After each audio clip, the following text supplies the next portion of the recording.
We spent this whole call looking backwards. Let's look forwards then for a couple of minutes. I know you do I just read about it today, interplanetary internet and all this sort of stuff. Maybe just spend a couple of minutes talking about some of the most exciting things you're currently either working on or seeing other people work on. Okay, so here's what's clearly coming. First of all, more high-capacity subsea cables running at 800 gigabits per second per channel, which is just mind-boggling, considering the original ARPANET was 50 kilobits a second in the backbone, and that was fast in 1969 and 1970. Second, there is low Earth orbit satellite constellations, Starlink being the oldest of them, but others are coming, providing access literally all around the globe. Now, whether it's affordable or not is an arguable question, but the fact that it theoretically provides coverage to every square inch of the planet is really something. The interplanetary system has been underway since 1998.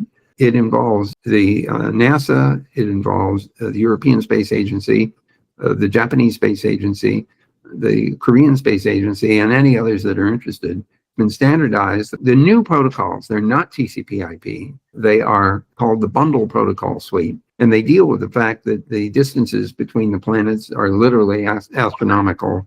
We're talking minutes to hours to even days of propagation delay between endpoints in the interplanetary architecture. And there's also disruption. The planets are rotating, you lose contact, or maybe a satellite goes behind the planet, or one of the spacecraft that's on a trajectory that you can't see for a while. So it's a variably delayed and disrupted environment, which is much more difficult to deal with than the TCP/IP protocols have been designed to do. So we've developed a new suite of protocols and standardized them with the Consultative Committee on Space Data Systems and the Internet Engineering Task Force. It's on the International Space Station. It's been tested in space in various distances. We expect to be part of the Artemis return to the moon missions that are happening collaboratively and cooperatively with some 54 different signatures, including ESA, JAXA, and CARI, and the US NASA.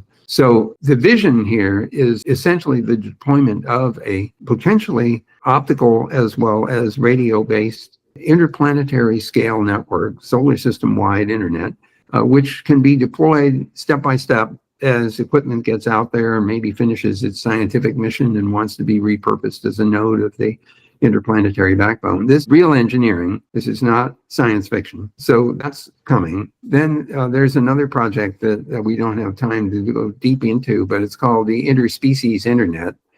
And if your listeners go to interspecies.io, you'll learn more about the possibility of using the internet to connect non-human species to each other, and potentially to use artificial intelligence to translate from one species to another, assuming that the signals of species A can be made to be understandable to species B.